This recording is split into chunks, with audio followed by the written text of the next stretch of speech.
સમાચારો પર નજર કરીએ તો ડાંગ જિલ્લામાં બસ પલટી જતા 5 લોકોના મોત થયાના સમાચાર સામે આવી રહ્યા છે। સાપુતારાના માલેગાંવ પાસે બસનો અકસ્માત થયો હતો। બસમાં સવાર 50 માંથી કેટલાક મુસાફરો ઇજાગ્રસ્ત થયા છે।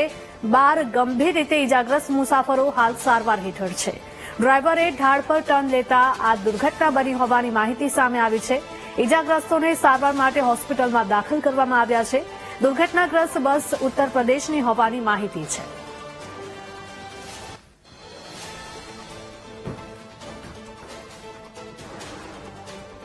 તો ડાંગ જિલ્લાની આ ઘટના સામે આવી છે કે જ્યાં બસ પલટી જતા 5 લોકોના મૃત્યુના સમાચાર સામે આવી રહ્યા છે। સાપુતારાના માલેગાંવ પાસે બસનો અકસ્માત થયો હતો। બસમાં સવાર 50 માંથી કેટલાક મુસાફરો ઇજાગ્રસ્ત થયા હતા। 12 લોકો ગંભીર રીતે ઇજાગ્રસ્ત થતા તેમને સારવાર હેઠળ ખસેડવામાં આવ્યા છે। ડ્રાઈવરે ઢાળ પરથી ટર્ન લેતા આ દુર્ઘટના બની હોવાની પ્રાથમિક માહિતી સામે આવી રહી છે।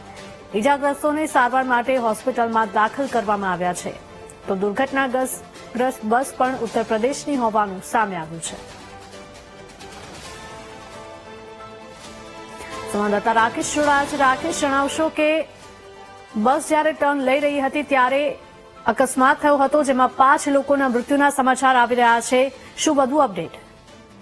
માલેગાંવ ઘાટ પર આજે વહેલી સવારે એક બસ આવતી હતી જે મધ્યપ્રદેશની બસ છે અને ગુજરાતના અલગ અલગ વિસ્તારમાં તીર્થ સ્થાનો માટે દર્શન માટે આવી હતી। તે દરમિયાન જે કંઈક બસ છે બસ પર ડ્રાઈવરે કાબુ ગુમાવ્યો હતો અને બસ ખીણમાં ખાબતી હતી। 5 લોકોના ઘટના સ્થળે જ મોત થયા છે અને 10 લોકો ગંભીર ઇજાથી પીડાઈ રહ્યા છે। હાલ નજીકની હોસ્પિટલમાં સારવાર હેઠળ 10 લોકોને રાખવામાં આવ્યા છે અને તમામ જે કઈ લોકો છે એ લોકોને સુરક્ષિત સ્થળે ખસેડવામાં આવ્યા છે।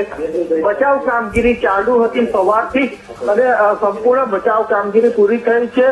સાથે સાથે જે કંઈક પોલીસ ઘટના સ્થળે તમામ પોલીસ અને સ્થાનિક કર્મીઓ જે કંઈ હોય છે તે તમામ લોકો બચાવ કામગીરીમાં લાગ્યા હતા।